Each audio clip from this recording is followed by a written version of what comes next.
اپنے من سے کسی درخت کو نر مان لیا، کسی کو مادہ مان لیا، اور دونوں کے شگوفوں میں پیوند کاری کرتے اپنے مزاج سے، اپنے حساب سے. وہ ان کی ایک تکنیک تھی، ٹیکنالوجی تھی، اس پر وہ عمل کر رہے تھے. آپ صلی اللہ علیہ وسلم نے پوچھا کہ تم لوگ کیوں کرتے ہو ایسا؟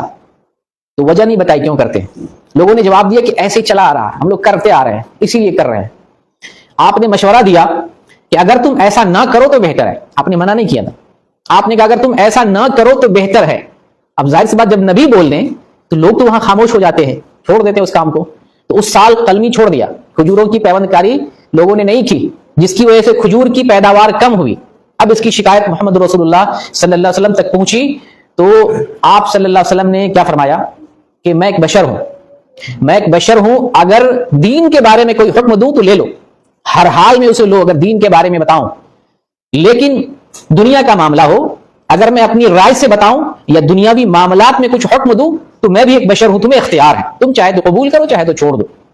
یہ دنیا کا معاملہ ہے. دنیاوی معاملات میں ہمارے لیے آزادی ہے، اپنے من سے جو تجربہ کرے، مفید تجربہ ہونا چاہیے، کسی کو نقصان نہ پہنچے، نہ ہمیں نہ ہی جو ہے انسانیت کو.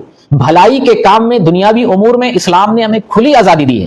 آپ ٹرین بنائیں، بس بنائیں، ایئرپورٹ بنائیں، ایئر لائنس بنائیں جو ہے، اور جو راکٹ بنائیں، کچھ بھی بنائیں، لیکن مفید ہو، مضر نہ ہو. لا ضرر ولا ضرار اسلام کا ایک قاعدہ ہے.